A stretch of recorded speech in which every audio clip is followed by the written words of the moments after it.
So ito na mga kababayan, Luzon, Visayas at Mindanao. Magandang umaga, magandang gabi, magandang hapon, magandang tanghali kung saan man po kayo ngayon. Oo, ito na mga didiles, mga didisyet. Ano na naman ang masasabi nyo dito?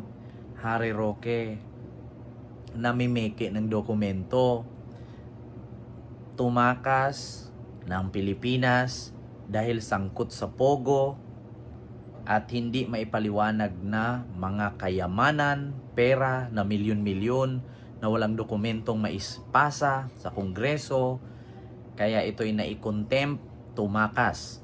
Ngayon, ang katanungan mga kababayan, paano nga ba nakatakas si Harry Roque at pumunta ng Abu Dhabi or United Arab Emirates?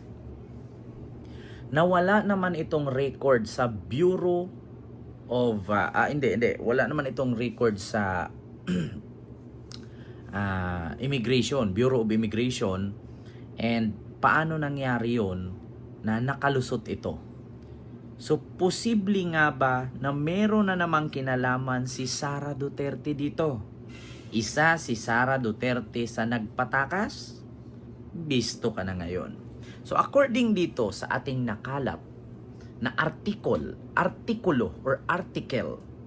sa Inquirer.net, nakalagay dito mga kababayan, Harry Roque wife appeared to be staying in UAE legally, sabi ng DFA. Sabi nga dito, si Harry Roque at ang kanyang asawa ay personal na pumunta or nakpakita sa Philippine Embassy sa Abu Dhabi noong November 29. At dagdag pa dito na ang dalawa ay nagpresent ng valid passport at pumunta nga ng UAE ng legal. Oo. Ngunit ang problema na ngayon, pumunta sila ng UAE legal, di ba? Pero hindi alam ng Bureau of Investigation or Bureau of Immigration. Hindi investigation, NBI yun eh. Ang Bureau of Immigration, hindi nila alam kung paano nangyaring nakalusot itong si Harry Roque at ang kanyang asawa nang meron naman itong warrant sa hindi pagpasa ng dokumento kung saan galing ang yaman nila at sangkot nga ito sa illegal pogo ni Alice Go. Di ba? So meron nga bang kinalaman ang Vice Presidente nito? Malaki po. Diyos ko, bakit nga ba nakagawa si Harry Roque ng ganyan kabilis at bakit nga ba si Harry Roque nakatakas kung walang koneksyon sa gobyerno?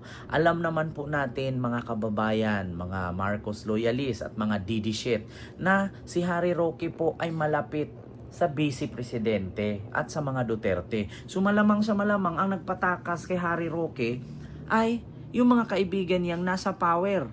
Sino ba ang kaibigan niyang nasa power? Si Sara Duterte. Diba? Alam nga naman, si Bongbong Marcos ang magpatakas kay Harry Roque. Galit nga si Harry Roque kay Bongbong Marcos.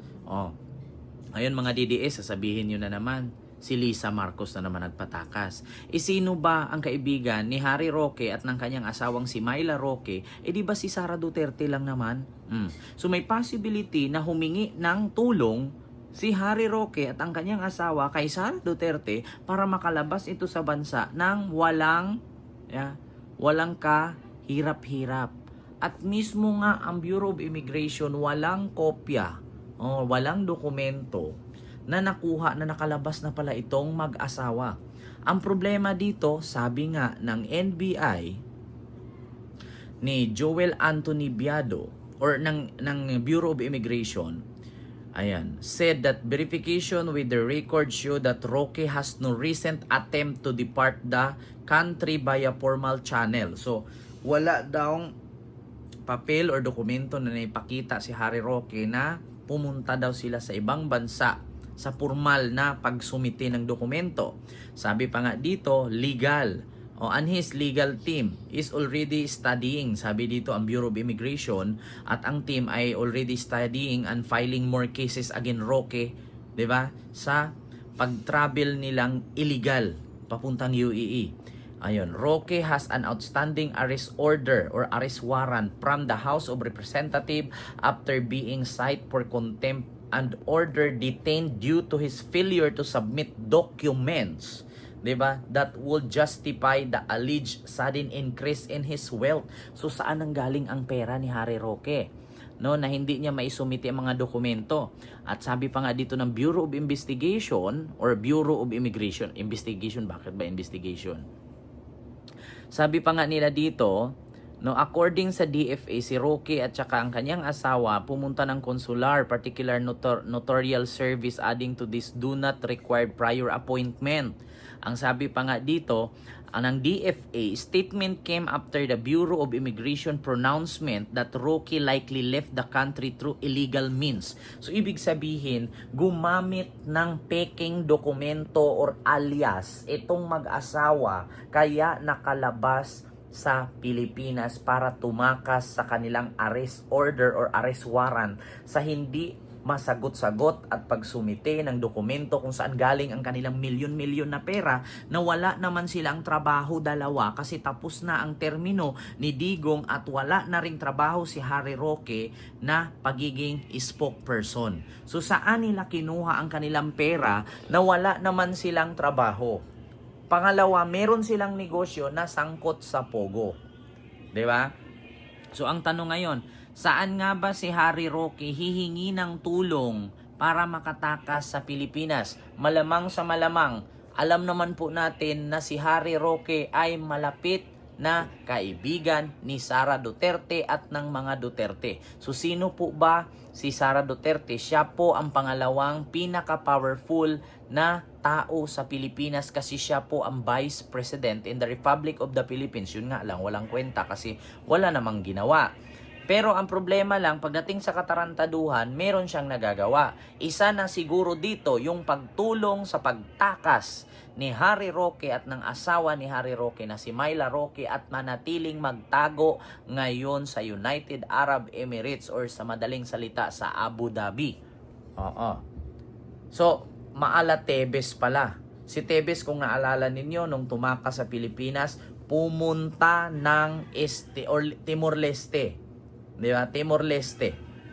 So doon nga siya na tiklo, no, ng kapulisan ng Timor-Leste. Kasi nga tumakas din dahil sa ginawang karumal-dumal na pagpapatay sa asawa ni Digama. Di ba? Ni Congressman Digamo pala. Congressman, Governor Digamo. Oo. So ngayon, para hindi makulong, tumakas. Ganito ang ginawa ni Harry Roque. Ang tanong ngayon, sino nga ba ang nasa likod ni Harry Roque? Sino ang tumulong? Bakit nakatakas itong mag-asawang ito?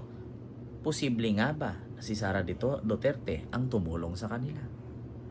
Alam nga naman lalapit si Harry Roque at ang asawa niya kay Bongbong Marcos na, Mr. President, patakasin mo kami para hindi kami makulong.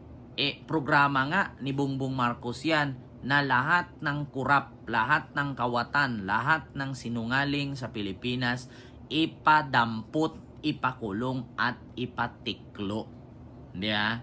So, alam nga naman kay Bongbong Marcos at kay Lisa Marcos lalapit si Roque. Malamang sa malamang dun sa kaibigan niyang si Sara Duterte. Di ba? So, kasabwat nga ba si Sara sa pagtakas ni Harry Roque? Alamin ninyo po sa mga susunod na kabanata ng ating vlog. So yun lamang po, hindi ko na po masyadong habaan mga kababayan Luzon, Visayas at Mindanao. Meron tayong kasabihan, galit ang magnanakaw sa kapwa magnanakaw. Sino nga lang po ba ang magtutulungan? Di yung mga magkakaibigan. Kaya kung ang kaibigan mo adik, ikaw hindi adik, anong tawag sa'yo? Adik na rin. So tell me who your friends are and I will tell you who you are.